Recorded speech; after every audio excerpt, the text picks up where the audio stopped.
Chers tous, nous allons aujourd'hui introduire la notion d'espace vectoriel. Une notion qu'on peut trouver abstraite, mais en mathématiques, les objets concrets, réels, sont décrits par des notions abstraites. J'espère que cette affirmation deviendra moins mystérieuse par la suite. Notre but est donc de donner une existence mathématique à des objets concrets que sont les vecteurs du plan ou de l'espace, par exemple. La première tentative consiste à se dire que on peut toujours choisir un repère OIJ du plan, et un vecteur aura alors des coordonnées selon ce repère. Donc on peut identifier un vecteur à un couple XY, c'est-à-dire un élément de R2. XY représentant le vecteur XI plus YJ. Mais seulement dans notre tête, car I et J n'ont pas vraiment d'existence mathématique pour l'instant. On a précisément évité de le faire en ne gardant que la représentation XY. Résoudre un problème peut se faire alors dans cette représentation.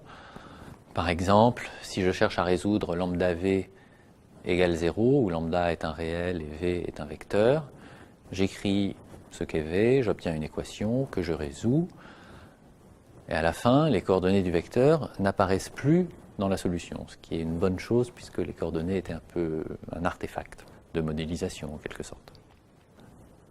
Donc a priori, tout va bien, sauf que en fait non, rien ne va bien. En effet, si j'oublie que le couple XY représente un vecteur, j'oublie qu'il doit se transformer d'une certaine façon quand je change de repère. Et je rate le fait que certaines transformations des coordonnées X et Y ont une signification indépendamment du repère et d'autres non. Par exemple, multiplier les deux coordonnées par 2, c'est une opération indépendante du repère. Si je prends les coordonnées de V dans un certain repère I, J, et que je les multiplie par 2, j'obtiens le même vecteur que si j'écrivais les coordonnées dans un repère I', J', et que je multipliais les coordonnées par 2. Ce n'est pas vrai si je multiplie par 2 seulement la première coordonnée de V. Le résultat ne dépendra pas que du vecteur, mais aussi du repère dans lequel j'ai exprimé les coordonnées. La vérité, c'est que si on veut être parfaitement correct, un vecteur, ce n'est pas juste un couple XY, mais c'est la donnée pour chaque repère d'un couple XY.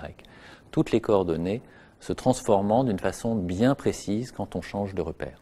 On pourrait aussi définir des objets comme les covecteurs, les points, avec des règles de transformation différentes. Mais le mathématicien préfère formuler les problèmes dans un langage intrinsèque, qui est un gros mot pour dire un langage indépendant du choix d'un repère. Ce genre de quête est très mathématique dans l'esprit, mais paradoxalement, c'est au domaine de la physique qu'appartiennent les exemples les plus frappants des conséquences que peut avoir cette démarche.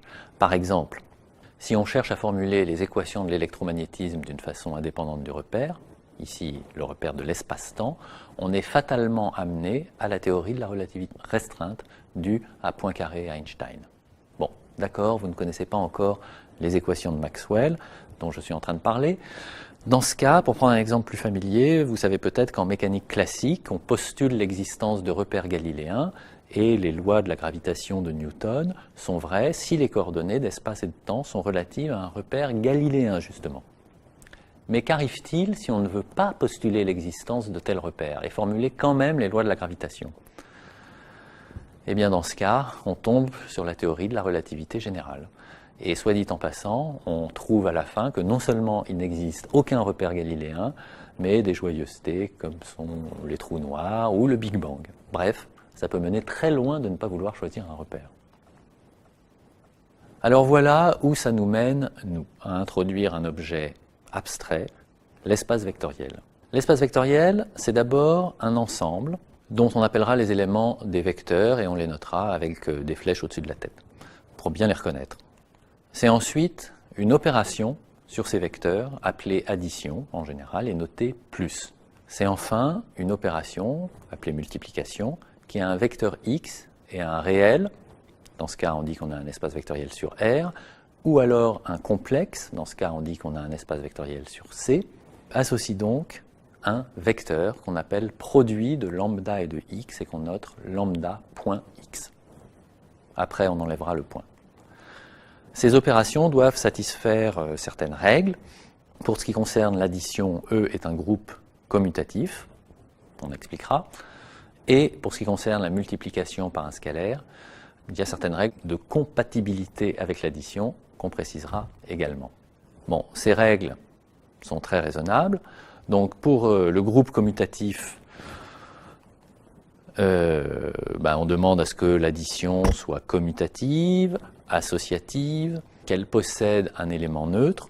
Donc cet élément, on l'appellera le vecteur nul et on le notera 0 avec une flèche. Et on demande aussi que chaque vecteur possède un inverse pour cette opération, que l'on notera -x. Ensuite, on demande pour la multiplication par un scalaire qu'elle soit distributive à gauche et à droite par rapport à l'addition, donc qu'on puisse développer les produits comme on le fait habituellement. Ensuite, que le scalaire 1 soit neutre pour le produit, et puis une forme d'associativité de ce produit. De ces règles, on peut en déduire d'autres, comme le fait que le produit d'un scalaire par le vecteur nul est égal au vecteur nul, ou que le produit d'un vecteur par 0 est égal au vecteur nul, ou encore que le produit d'un vecteur par -1, c'est justement le vecteur -x. Je n'aime pas parler de mon insignifiante personne, contrairement à certains collègues, soit dit en passant, mais je me souviens que ça avait été un moment important pour moi d'arriver à déduire ces nouvelles propriétés des précédentes, quand j'avais votre âge. Une règle importante en maths, c'est jamais de définition ou de théorème sans exemple. L'exemple canonique, donc, c'est R puissance n ou C puissance n, avec l'addition et le produit que j'ai défini ici. C'est un groupe abélien pour l'addition, dont le vecteur nul est le vecteur de composante 0, 0, 0, 0, 0. Et le vecteur -x s'obtient en multipliant chaque composante par -1. Un vecteur, ici, c'est donc un n-uplet de nombres réels ou de nombres complexes au choix. Et voici un exemple de calcul dans Rn. Alors, je vous laisse démontrer les propriétés des opérations comme exercice, ça n'est pas bien compliqué. Un exemple plus exotique consiste à faire tendre n vers l'infini, en quelque sorte, dans Rn. On obtient alors l'ensemble de toutes les suites à termes réels ou complexes, et on note ça R puissance n ou C puissance n. Un vecteur, ici, c'est donc une suite. La somme, c'est la somme des suites. Le produit, par un scalaire, pareil. Et toutes les propriétés marchent comme sur des roulettes. Vérifiez, moi j'ai pas le temps pour le moment. On peut même faire encore plus fort et prendre une infinité encore plus grande de composantes. Alors comment fait-on? Eh bien si A est un ensemble, on va noter R puissance A, l'ensemble des applications de A dans R, ou dans C au choix. Vous voyez le rapport avec les suites. Une suite, finalement, c'est une application de n dans R. Simplement, on note U indice n au lieu de noter U de n comme une fonction. Et on peut définir la somme et le produit de fonctions par un réel de la manière naturelle. On a vu que c'est une généralisation des suites, mais c'est aussi une généralisation des vecteurs de Rn, puisque un vecteur a n composantes, eh bien, ça n'est rien d'autre qu'une application de l'ensemble des indices 1, 2 jusqu'à n dans R. Un dernier exemple pour la route, un polynôme. Eh bien, un polynôme, c'est une expression de la forme a0 plus a1x, etc., plus an x puissance n. X s'appelle l'indéterminé, et les coefficients a1, a n, donc justement, ce sont les coefficients du polynôme. Les coefficients que l'on n'écrit pas sont sous-entendus égaux à 0. L'indice du plus grand coefficient non nul s'appelle le degré du polynôme, et si tous les coefficients sont nuls, le degré est égal à -1 par convention. Il est égal à 0 si il n'y a qu'un terme constant, par exemple. Alors notons qu'on n'a qu'un nombre fini de coefficients non nuls, et que deux polynômes sont égaux si et seulement si tous leurs coefficients sont égaux. On peut alors définir la somme et le produit comme on s'y attend, donc coefficient par coefficient. Et ce qui est plus amusant, c'est que l'espace vectoriel sur R qu'on obtient n'est pas un cas particulier de R puissance A, c'est en fait un sous-espace vectoriel d'un R puissance A particulier, et on verra cette notion un peu plus tard. Les questions maintenant.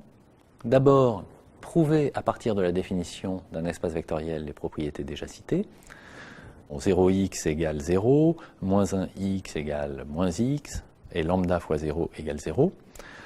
Comme ça n'est pas tout à fait évident, je vais vous fournir quelques indices. Alors attention, ceux qui ne veulent pas les voir doivent fermer les yeux maintenant.